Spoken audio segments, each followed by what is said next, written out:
네, 원달러 환율이 연일 고공행진 중입니다. 환율이 오를수록 물가 상승을 부채질할 거란 우려도 나오고 있는데요. 목요일의 남자, 글로벌 정치경제연구소 홍기빈 소장님과 이야기 나눠보겠습니다. 안녕하십니까? 네, 안녕하세요. 네. 정말 제가 앞에서도 이제 폭주하는 원달러 환율 이런 좀 표현을 좀 생각을 해봤는데 계속 오르고 있긴 합니다. 근데 네. 어제 장에서는 소폭 하락했죠? 어떻게 보셨어요? 지금 1,350원을 뚫는 네. 게 아니냐 막 이런 우려까지 나왔는데 네. 1,345원 정도 이제 가다가 조금 내려서 지금 1,341원으로 지금 마감이 된 것 같아요. 예. 그렇죠. 사실 2009년 금융위기 이후에 13년 4개월 만에 지금 최고치를 경신했잖아요. 예, 예. 원달러 환율 왜 이렇게 오르는 건가요? 예, 지금 우선 그 단기적인 원인부터 좀 말씀을 드릴게요. 네. 이 업계 쪽 사람들 말씀을 들어보면은 지금 주식시장 같은 데서는 외국인들이 오히려 매수세거든요. 그러니까 이제 주요 원인은 핫머니라고 그러죠. 그러니까 빠르게 이동하는 돈들이 네. 지금 미국으로 빠져나가고 있는 네. 적이 있습니다. 우선 첫 번째 요인은 내일부터 그 잭슨홀 미팅이라고 하는 것이 네. 시작이 되는데요. 이제 파월 의장이 좀 언급을 할 거에 좀 예, 주목하고 언급을 할 있잖아요. 거라고 봅니다. 네네. 이 잭슨홀 미팅이라고 하는 거 간단하게 말씀드리면은 미국의 그 연방준비연 그 연준을 구성하고 있는 캔자스시티 은행이라고 하는 데서 네. 1년에 한 번씩 이제 그 잭슨홀이라고 와이오밍주에 있는 휴양지에서 미국뿐만 아니라 전 세계 주요 은행 그 주요국의 중앙은행 총재들하고 주요 경제학자들까지 모여가지고 1년에 한 번씩 금리라든가 금융정책의 기조를 토론을 합니다. 네. 그래서 굉장히 중요한 의미가 있는데 작년에 여기서 그 파월 의장이 예. 인플레이션은 일시적인 현상이다라고 하는 기조 연설을 했다가 지금 상황이 이렇게 됐잖아요. 네. 그러니까 내일 그 파월 의장이 발언을 할 예정입니다만은 지금 지금 최근에 그 연준의 주요 인사들이 계속 지금 이렇게 강성 발언들을 해요. 예. 더 올려야 된다. 그래서 내일도 이제 그 파월 의장이 강한 얘기를 할 것이다라고 하는 예측이 많으니까 네. 핫머니들이 미국 쪽으로 이렇게 쭉 빨려 들어가는 그게 있습니다. 근데 조금 더 중장기적인 요인들이 있는데 네.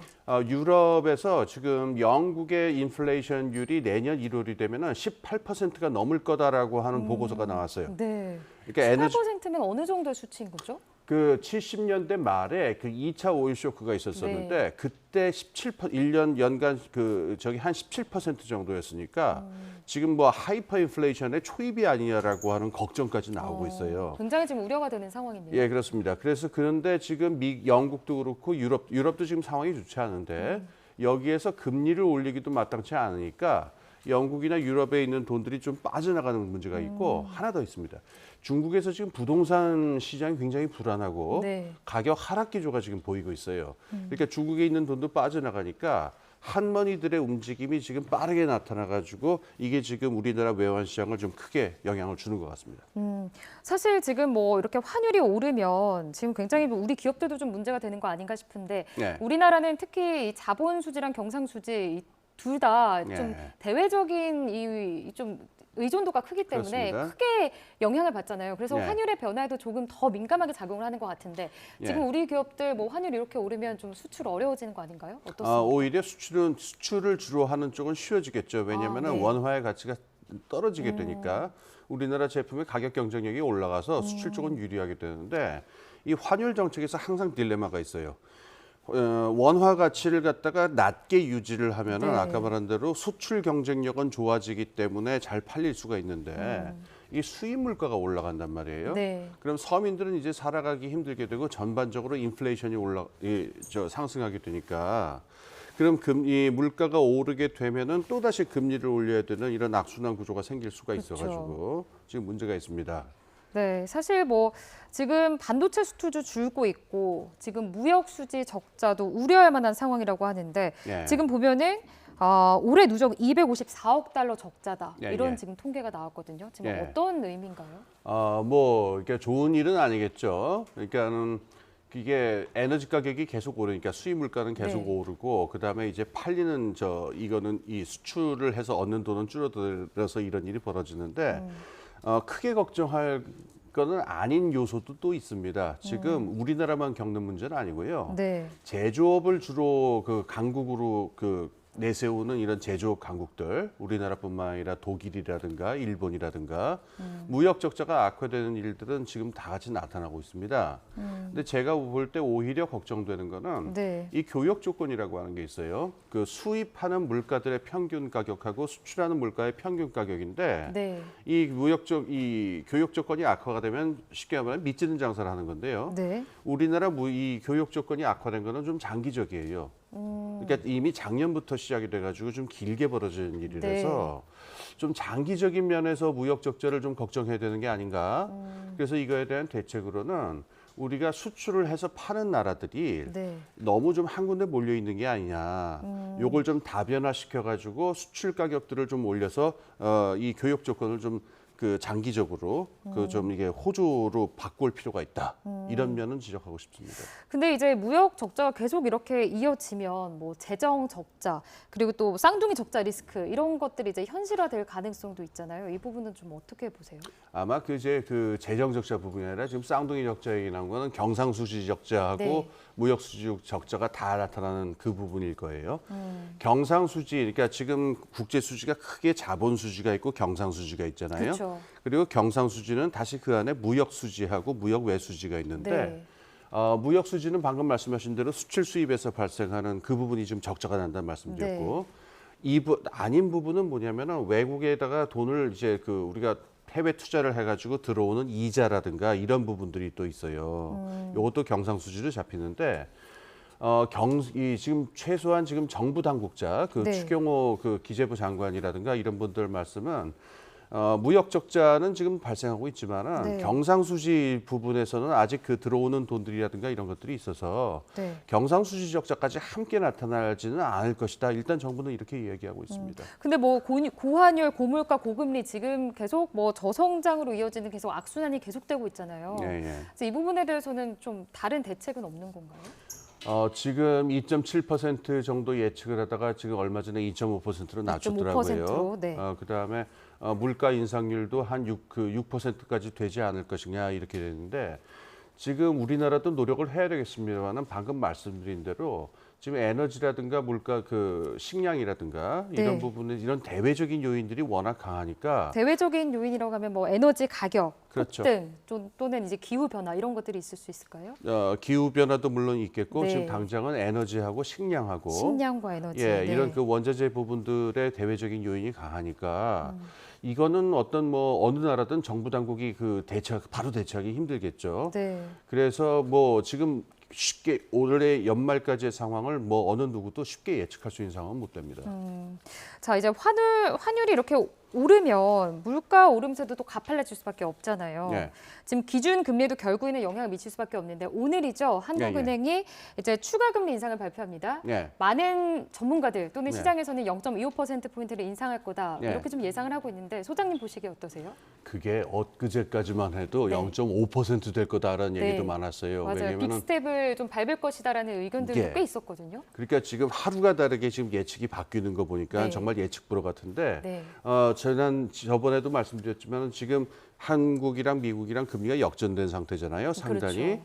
그러니까 그리고 지금 환율 불안이 또 지금 이렇게 나타나니까 아무래도 0.5%로 가지 않겠느냐라는 전망이 어제 한 그저께 정도까지 있었던 것 같은데 지금 말씀하신 대로 우리나라 경기 침체 문제하고 네. 그다음에 금리를 올리게 되면은 지금 코픽스 그 주담대 금리라든가 굉장히 지금 높아지면서 고통이 심해지잖아요. 그렇죠. 이런 것 때문에 아무래도 그래도 0.25% 정도로 멈추지 않을까. 뭐 이런 전망이 어제 오늘 사이에는 더 나오는 것 같아요. 그러면 소장님 보시기에도 0.25%포인트를 인상할 거다라는 거에 더 무게를 두시는 거죠? 제가 당국자가 아니니까 예측을 할 수는 없는데 네. 지금 0.5%로 좀 크게 스텝을 밟는다고 하더라도 놀랄 네. 상황은 아니다라는 말씀 정도는 드릴게요. 근데 제가 이제 교수님 말씀 들으면서 좀 궁금한 게 떠올랐는데 이제 환율이 계속 오르고 고물가가 계속되면 결국에 이 물가 급등을 막을 수 있는 거, 잡을 수 있는 건 금리 상승밖에 없는 건가요? 다른 대책은 없나요? 다른 중요한 대책은 이게 있죠. 그러니까는 인플레이션이 벌어지는 원인이 수요가 많아서 벌어질 때가 있고 네. 공급에서 비용이 올라가서 벌어질 때가 있는데 지금은 주로 아까 말한 에너지 식량 같은 그 원가가 올라가서 벌어진단 대외적인 말이에요. 요인들 때문에. 그렇죠. 그렇기 때문에 지금 금리로 잡는 데는 분명히 한계가 있습니다만은 그럼에도 불구하고 필요하긴 해요. 인플레이션이 악순환을 겪게 되는 거는 기대 인플레이션 심리 때문인데 금리 정책을 통해서 기대 인플레이션 심리라도 잡아야 될 필요가 있기 때문에 무의미한 것은 아닙니다만은 이게 근본적인 대책이 될 수 있다 이렇게 보기는 어려울 것 같아요. 그래서 지금 기대 인플레이션율을 잠깐 말씀하셔가지고 잠깐 좀 짚고 넘어갈게요. 지금 5일에 간신히 처음으로 8개월 만에 꺾였잖아요. 예, 예. 근데 뭐 물가가 정점을 찍었다 이런 식으로 좀 기대를 해도 괜찮은 건가요? 어떻게 보세요? 저번 달까지 그러니까 저번 달이 아니죠. 요 달 그 초랑 중순까지 네. 우리나라뿐만 아니고 미국에서도 이른바 피크 아웃이라고 그 영어로 이렇게 부르던데 인플레이션도 이제 어느 정도 잡히는 것 같고 네. 미국에서 그 CPI가 좀 이렇게 둔화되는 걸로 나타났거든요. 그러니까 아마 이제 금리도 이제 그만 올리지 않겠느냐라고 하는 굉장히 좀 낙관적인 분위기가 올해 요달 초랑 중순에 있었던 것 같은데 네. 지금은 또 상황이 바뀐 것 같습니다. 그래서 이 피크 아웃 그러니까는 인플레이션이 멈출 거다라는 예상이 지금은 바뀌어갖고 예. 아까 말씀드린 대로 영국이 18%까지 오를 거다라고 하는 게 이제 시티그룹이라고 하는 금융기관에서 나온 보고서인데 네. 이게 나오는 전후해 가지고는 지금 또 비관적으로 돌고 있는 것 같아요. 그렇군요. 자, 뭐 올해 소비자 물가 상승률 전망치도 좀 볼게요. 5%까지 높일 거라는 지금 예상도 나오고 있는데 만약 이게 현실화 된다면 또 가능성이 있는 건지 된다면 여파가 있을 것 같은데 어떤 영향이 좀 올 것 같으세요? 그 뭐 제가 뭐 입으로 설명할 필요가 네. 없죠. 아까 그 저 라면값 얘기도 나왔는데 네. 라면값 1,000원 올라가면은 이제 살기 괴로워지고 그러니까요. 네. 이 물가 우리가 기억을 해야 되는 거는 가격이라고 하는 건 가격 체계잖아요. 네. 그러니까는 기초적인 물건 여기서 윗부분에 있는 물건 가격이 오르는 게 아니라 맨 아래에 있는 맨 그야말로 아래에 있는. 식량이라든가 에너지라든가 라면도 그 중에 하나가 될 사실 텐데. 이 서민 생활비와 직결되는 음식이잖아요. 예, 네. 그렇습니다. 그리고 이게 꼭 기억해야 되는 게 인플레이션이 좀 고소득이신 분들한테는 삶의 불편 정도로 끝나는데요. 예. 이게 생계 빈곤선이라든가 여기 걸쳐 있는 분들한테는 이게 사활이 걸린 문제가 아, 될 수가 그렇죠. 있어요. 그래서 인플레이션으로 벌어지는 고통이 이게 그 고르게 나타나지 않는다. 네. 굉장히 편차가 크다라고 하는 거를 정책 당국자든 우리 국민들이든 충분히 이해하고 이럴 때일수록 저소득층이라든가 이런 분들의 복지나 안녕에 더 신경을 쓸 필요가 있습니다. 맞습니다. 그런 것 같습니다. 자, 마지막으로 한 가지 질문만 더 해볼게요. 자, 환율. 환율이 지금 굉장히 문제입니다. 사실 환율 앞으로 좀 더 오를 거라고 보세요. 1,400원을 돌파할 것이다라는 의견도 있고 뭐 네. 1,500원을 뚫을 것이다라는 의견도 굉장히 다양한 의견들이 있는데 네. 어떻게 보세요? 뭐 저는 예측을 하진 않습니다만은 그래도 지금 1,400원을 뚫을 수도 있는 상황이 되는데 네. 방금 말씀드린 이유입니다. 그러니까 이른바 펀더멘털이라든가 기초 여건에 의해서 지금 환율이 형성되기보다도 네. 전 세계적으로 지금 여러 나라의 환율과 이자율이 막 상호작용을 하면서 복잡한 상황이니까 네. 아까 말씀드린 핫머니의 그 운동이 지금 환율을 결정하는 제일 큰 요소가 되거든요. 네. 이게 지금 큰 경랑으로 나타나기 때문에 일시적 우발적으로라도 1,400원을 뚫거나 이런 일들이 벌어지는 건 있을 수 있고요. 네. 지금 우리나라에서 이 달러 쪽으로 투자하려고 하는 분들도 굉장히 많아요. 예. 이런 그 우발적인 요인들이 지금은 크게 작용하는 상황이기 때문에 환율이 1,400원을 뚫는다 하더라도 뭐 그렇지는 않습니다. 놀랄 일은 아닙니다. 근데 한 가지 주의할 점이 있는데 우리나라에서의 환율 정책에 대해서 어떤 국제적인 불신 같은 게 하나 있어요. 어떤 건가요? 지금 벌써 그 환율이 불안하니까 윤석열 대통령께서도 지금 한 2번 정도 말씀을 하셨고 예. 구두 개입은 했습니다. 예. 그런데 우리나라 같은 경우에 수출을 중요시하는 나라니까 그렇죠. 말은 저렇게 하지만은 오히려 원 가치가 떨어지는 거를 즐기는 게 아니냐. 지금 중국 같은 경우도 금리를 오히려 낮췄어요. 네. 그러니까는 저 실제로 외환 당국이 외환 시장에 개입하는 일이라고 하는 게 대규모로 벌어질 것인가에 대한 불신이 있기 때문에 요게 오히려 한머니들의 그 어떤 심리를 자극하는 면이 있거든요. 이럴 때일수록 이제 정책 당국이 좀 분명한 입장을 네. 그러니까 환율 부분을 어떻게 할 것이다라고 하는 것에서 좀 신뢰성 있는 그 행동을 할 필요가 있지 않은가. 예, 신뢰성 있는 좀 대책이 필요하다라고 예. 정리를 좀 해보도록 하겠습니다. 자, 여기까지 듣겠습니다. 글로벌 정치경제연구소 홍기빈 소장님과 이야기 나눠봤습니다. 고맙습니다. 네, 감사합니다.